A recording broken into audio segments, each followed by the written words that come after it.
Hello all, I'm Sai and you're watching The Book Dragon. In today's video, I'm bringing to you my 10 favorite books from the third quarter of the year, that is from the months of July, August and September. I totally have 7 fiction books and 3 non-fiction books in this list, which itself makes it really good if you ask me, because I'm a person who reads 70 to 80% of fiction books and 20 to 30% of non-fiction books always. So I think this is a really good ratio for the third quarter if you ask me. So without any further ado, let's get into the books right away. The first book in this list is actually my most favorite non-fiction book so far this year, and it is How to Do the Work by Dr. Nicole LePera. I actually listened to this book on audio first, and after having been awestruck by the work that the author has done in the book, I went forward and purchased a physical copy. I'm actually rereading the book right now, and I'm just 20% into my reread. I'm reading it slowly because I want to absorb each and everything that the author talks about in this one. This book is actually about dealing with our past and the traumas that we've had throughout our life and how it has shaped various aspects of our personality. The author actually explains us how we can go and find the roots of that trauma and some of the patterns that we are following in our life even without our knowledge itself. Many of us just work and go with our lives in an autopilot mode, and anything that is happening different in our lives is not at all being acknowledged. The author actually talks about how anxiety especially has a physical effect on the body and how it can affect generations towards if we keep on letting the pattern repeat. So I'd highly suggest everyone out there to read this one. So I highly recommend this one. Please do go forward and try it. The next one is a very famous book, and it is The 40 Rules of Love by Elif Shafak. Okay, this has been a book which I've been a bit skeptical about reading, but once I went forward and started reading the book, it felt super mystical. The writing of the author is very gorgeous. She actually switches in between two stories where we follow our main character, Ella, who's a 40-year-old woman, and she has different opinions of her life right now, and she wants to choose a different path, but is very afraid to do so. And in the second story, we follow this person called Shams of Tabriz, who has been an accomplice for Rumi and their story together. The way in which the author has actually weaved these two stories together and make one character, who's Ella, make sense of her life through Rumi's story was something which was beautiful. If you're a person who likes spiritual books very much, I'm sure that you will love this book. Each and every line, I think, that has been written by the author in this one is totally valid and very necessary for the story to just pieced together. It is definitely famous for a reason. So if you have any second thoughts whether you should read The 40 Rules of Love or not, please do keep it aside and go forward and read the book. I'm sure that you'll definitely love it. The next one is a short story collection, and it is The Adventures of Sherlock Holmes by Sir Arthur Conan Doyle. Okay, this is actually a collection of 12 short stories which include both Sherlock as well as Dr. Watson, and chronologically it happens after the second Sherlock Holmes novel, which is The Sign of the Four. I've actually reviewed the first two novels, which are A Study in Scarlet and The Sign of the Four, and this one in the channel already in spoiler-free ways, so you can go forward and check them out if you're interested. I'm also going to read all of the other Sherlock Holmes stories in the chronological order. So far, this has been my most favorite of all the books that I've read until now, and the way in which the author has developed the friendship between Sherlock and Watson is my most favorite part of this series. The intricacies that the author has provided in this one has been more lovable for me compared to the first two complete novels itself. And if you want to start with reading Sherlock Holmes stories, I highly recommend you to start this one. It has nothing to do with the first two stories, but the first two stories are there just to get to know the characters more before getting into this one. I'm sure that you can start with this one itself, and if you start with this one, you'll be even more interested to read all the other books also. It is very cozy and super suitable for the monsoon season that we are in right now, so please do go forward and pick it up. It's not even that tough to read, and I'm sure you'll be having a very wonderful time reading it. Next we have The Box in the Woods by Maureen Johnson. This is the 4th book in the Truly Devious series, but it is a standalone. You need not have read the first 3 Truly Devious books in order to read this one, but I can say that if you read this one, you will be kind of spoiled for some of the major plot points in the Truly Devious series. If you're not interested in reading that, you can definitely go forward and pick this up. I can say that the author has provided the exact amount of punch that is necessary in order to write a young adult mystery book which has all the elements that are necessary for a mystery novel, if you ask me. The main thing which I love about this entire series and the writing of this author is that it is very atmospheric. Okay, the author just makes this world in which the mystery takes place so real and very rich, and it just feels so cozy while reading it. Okay, I'm sure that this is a series which is perfect for monsoon as well as winter season, so for any part for the rest of the year, please do go forward and try Truly Devious as well as The Box in the Woods. I'm sure that they will be perfect as seasonal reads, and also the story is really intricately woven and the characters are totally adorable. Okay, I think that Stevie Bell, who's our protagonist in this series, is my most favorite protagonist so far this year. I want to read more standalone works or series in this world itself following the same character. I hope that the author writes some more in the future also. So yeah, if you're looking for a very cozy mystery, please do go forward and try the Truly Devious series as well as the Box in the Woods by Maureen Johnson. The next one is actually the only audiobook which I listen to, which I include in this list, and it is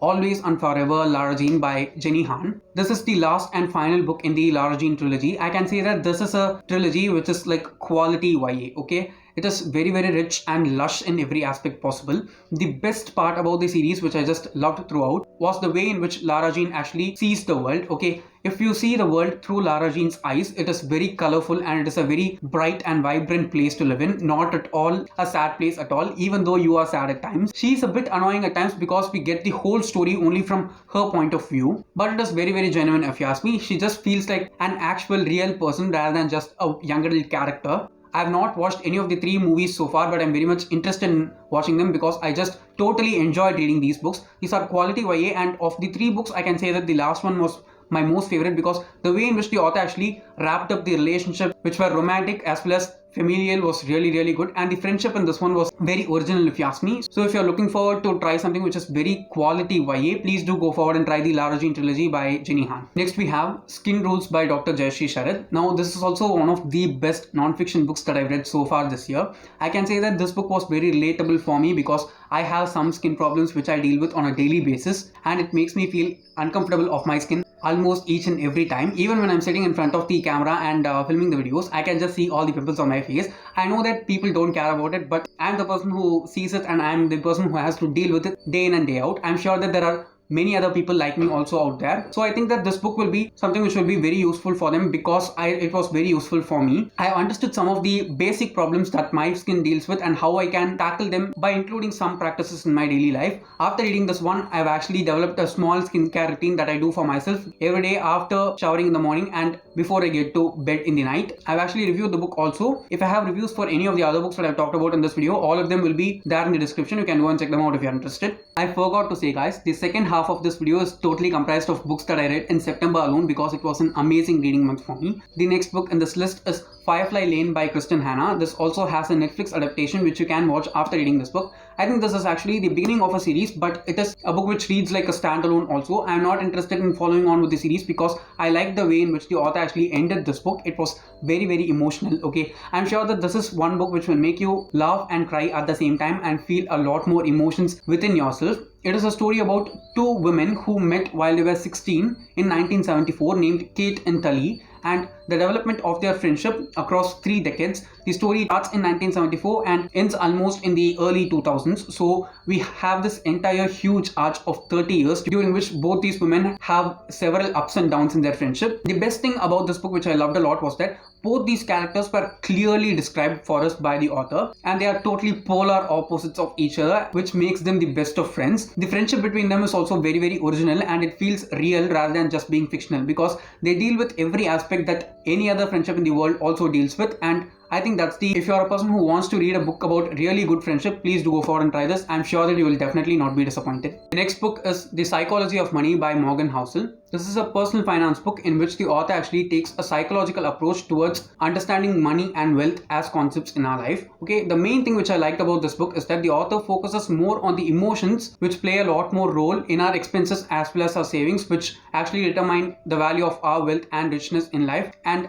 not any other thing as a major focus. Okay, it is a book which actually has 20 chapters, and each and every chapter has one story that the author uses in order to convey the point that he's trying to say to us. And each and every story is something which is totally unique. Okay, he includes some stories from his personal life as well as stories from very famous as well as very infamous people across the world, so that we understand what the author is trying to tell to us in that particular chapter. Actually, the first 19 chapters talk about different stories, and the 20th chapter the author actually summarizes each and everything that we learned in the first 19 chapters. So I'd highly recommend anyone out there to read this because I'm sure everyone is dealing with money and the problems that come with it when we spend it in different ways. I found it very useful, and I think that it will be useful for many other people as well. The next one is The Fellowship of the Ring by J.R.R. Tolkien. Okay, this is the first book in the Lord Lord of the Rings trilogy, and I can say that I enjoyed it way more than that I thought that I would, because it was very atmospheric rather than anything, and I am a person who craves for the atmosphere while reading any kind of book, and especially when it comes to high fantasy and epic fantasy books like this one, the atmosphere is the thing which actually matters for me the most, apart from the magic system and the characters, because I want to feel the world if I want to love the story, and I completely felt the world that the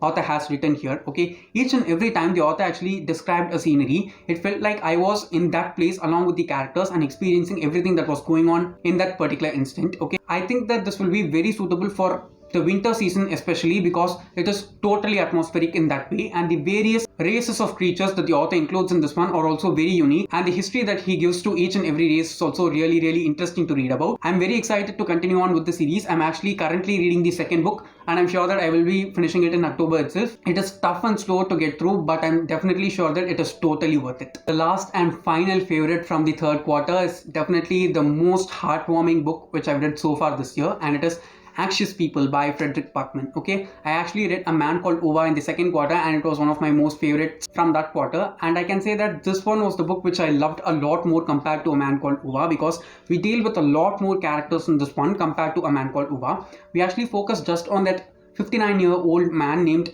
Ova in that one, but here we deal with almost 11 different characters, and the way in which the author actually provides the backstory for each and every character within these 300 pages and makes them feel like real human beings for me in the flesh. We cannot judge even one character in this book as good or bad, because everyone has something that has happened bad to them, and everyone has something that they have done bad in some way or the other, and all of these things have actually shaped parts of their personality. We cannot like them for one aspect and dislike them for another aspect, just like we cannot do it for real humans in actual life. It was definitely a book which was super cozy to read, and I was not at all able to put it down at all. If you want to read a book and just feel the warmth in your heart, please do go forward and try this. I'm totally sure that it is completely worth it. So yes guys, those are my 10 most favorite books from the third quarter. I'll not be doing such a list for the fourth quarter, because by then we'll be having the end of the year, so I'll be wrapping up the entire year for you guys by the end of December or in the beginning of January. So this will be the last quarterly wrap up for this year. If you read any of these books, please do let me know down in the comments how you felt about them, and let's see whether we have same tastes or not. And if you did enjoy watching today's video, don't forget to give it a thumbs up and also share it to your friends. If you want to get more content from me, do subscribe to the channel, because I publish new videos every Tuesday, Thursday and Saturday. Thanks for watching and have a great rest of your day.